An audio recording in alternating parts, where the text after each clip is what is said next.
Another example, preventive measures that military care providers might take that civilian care providers might not, or in fact would not be able to. Example, one that really occurred during Gulf War I. It was feared that Saddam Hussein might use missiles, rockets against our troops with biological agents, botulism to be sure, in them to decimate our troops. It turned out that with that intelligence, we also knew that we had a vaccine against botulism. Had it been tested against weapons, against rockets with botulism, to see if it would protect soldiers? No. In fact, it would be unethical to ask anyone to be in that sort of experiment, that sort of research, to find out if the botulism vaccine would protect soldiers against biological weaponry using botulism. Well, there were meetings down at the Pentagon and so on to ask the question, should botulism vaccine be imposed on soldiers whether or not they gave informed consent to protect them? If you will, should that paternalistic intervention be required of soldiers even though they wouldn't, if they wouldn't give informed consent? The decision was yes, because otherwise, if many happened to refuse, it again could wipe out our troops. So it was required to take botulism vaccine. Now, what might be the justifications of that?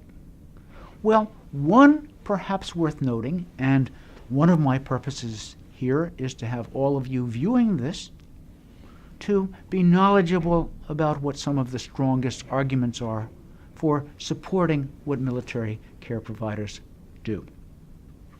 And here you will note that there are implicit promises, at least, that both soldiers make on coming into the military that we talked about, and of course because military care providers are soldiers too, that they make in return.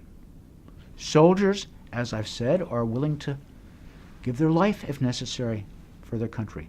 That includes, of course, other things that they might be willing to sacrifice, such as they may have to wear a helmet if they're out on the battlefield, unlike perhaps people in civilian settings that ride motorcycles. They may agree to be flown in a plane on a mission and to not know where they're going for purposes of security. That may include their being willing to take certain vaccines to protect them, like the vaccine against botulism. Now, why are they willing to make those sacrifices? Because they care about saving the greater society. Now, military care providers in turn make a promise, implicitly at least, to soldiers that they too will share the same goals, so that if it's necessary to have the best mission success, to try to preserve the society by having soldiers take the botulism vaccine, they will support it.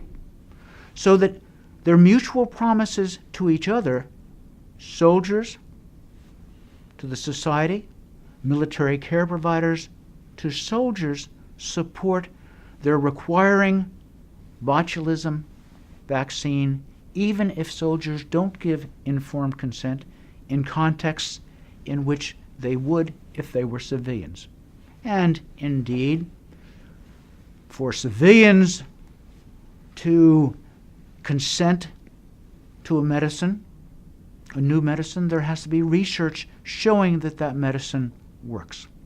Not the same necessarily for soldiers, and that's the reason why.